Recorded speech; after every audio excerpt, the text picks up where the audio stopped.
ഇന്നത്തെ പുതിയൊരു വീഡിയോയിലേക്ക് എല്ലാവർക്കും സ്വാഗതം. ഇന്നത്തെ വീഡിയോ എന്താ നോക്കിയാലോ, ഇന്ന് എനിക്ക് തിരക്കുള്ള ദിവസേനും അപ്പോൾ അതിൻ്റെ ഇടക്കാണ് എനിക്ക് ഒരു ഓർഡർ വരുന്നത്, കൽത്തപ്പത്തിൻ്റെ ഓർഡർ. ഞാനിപ്പോൾ ഇത് കുറച്ചായിട്ട് ഓർഡർ എടുക്കലില്ല.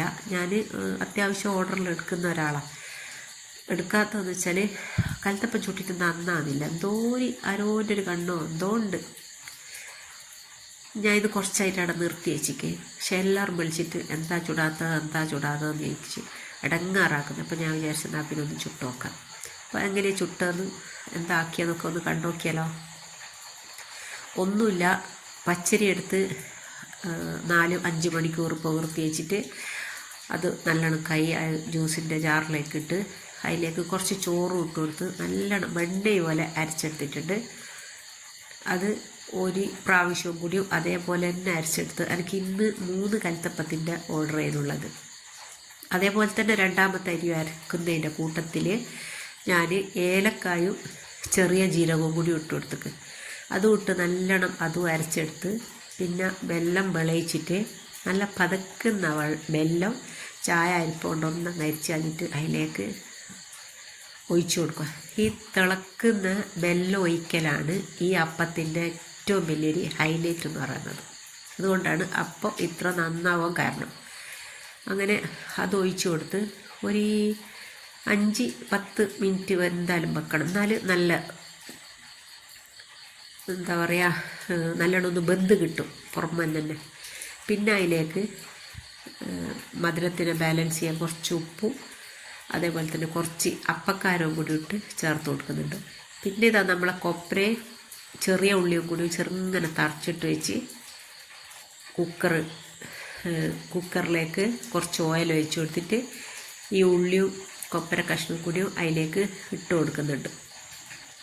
ഇനി അത് നല്ലോണം ഒന്ന് ചോന്ന് വന്ന് നല്ല ഒരു തീ കൂട്ടി വെച്ചിട്ട് അത് നല്ലോണം ഒന്ന് ചോപ്പിച്ചെടുക്കണം.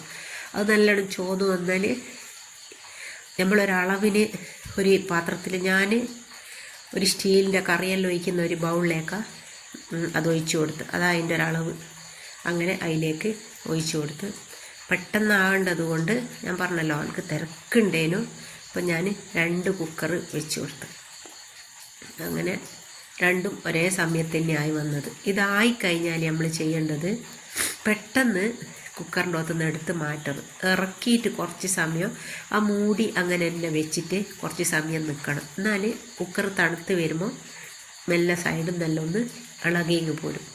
എന്നിട്ട് പിന്നെ ഒരു റൗണ്ട് ചട്ടകോ എന്തെങ്കിലും വെച്ചിട്ട് ഒന്നതിനെ കൊണ്ട് അത് ചുറ്റിച്ചിട്ടിങ്ങ് മെല്ലെ അത് ഇങ്ങെടുക്കണം. അല്ലെങ്കിൽ മേലേന്ന് കുറച്ച് തോടോ എന്തെങ്കിലും പോയാൽ പിന്നെ ഓർഡർ കൊടുക്കുമ്പോൾ അതിന് വൃത്തി ഉണ്ടാവില്ലല്ലോ. അങ്ങനെ അത് മെല്ലെ കയ്യിലേക്ക് മറിച്ചിടുക. പിന്നെ രണ്ടാമത്തെ ഭാഗം വേവിക്കേണ്ട ആവശ്യമൊന്നുമില്ല. പിന്നെ ഞാനിതാ ഇല കൊത്തിക്കൊണ്ടുവന്ന് അതിലേക്ക് അത് നല്ലോണം ഗ്യാസും വന്നൊന്ന് വാട്ടിയെടുത്തിട്ട് ഇലയിലേക്ക് വെച്ച് കൊടുക്കുന്നുണ്ട്. ഇലയിൽ വെച്ച് കൊടുത്താൽ നല്ല ടേസ്റ്റ് ഉണ്ടാവും. ഓരോങ്ങെത്തിയിട്ട് തിന്നുന്ന സമയത്ത് എന്തൊരു എണ്ണക്കടി ഇലയിൽ വെച്ച് ചുട്ടുന്നത് ഒന്നും കൂടി നല്ലത്. പക്ഷെ ഇലക്ക് ക്ഷാമം ആണെങ്കിൽ നമുക്കങ്ങനെ ചെയ്യാൻ പറ്റില്ലല്ലോ. നല്ല ജലദോഷമുണ്ട്.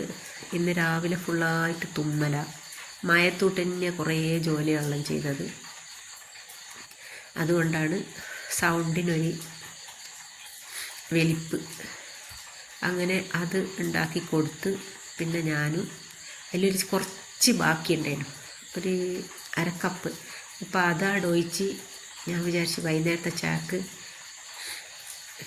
കടി നോക്കണ്ടല്ലോ എന്ന് വിചാരിച്ചിട്ട് ഞാനിതാ കൂട്ടുന്നുണ്ട്. അപ്പോൾ നല്ല അടിപൊളി സാധനം, ഒന്ന് ട്രൈ ചെയ്ത് നോക്കുക.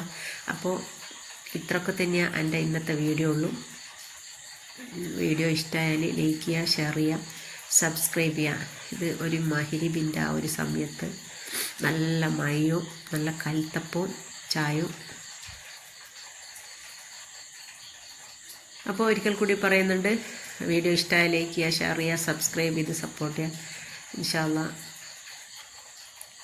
നല്ല നല്ല വീഡിയോസായിട്ട് ഞാൻ അടുത്തന്നെ വരും. അപ്പോൾ എല്ലാവർക്കും ഒരിക്കൽ കൂടി ഓക്കെ, ടാറ്റാ, ബൈ.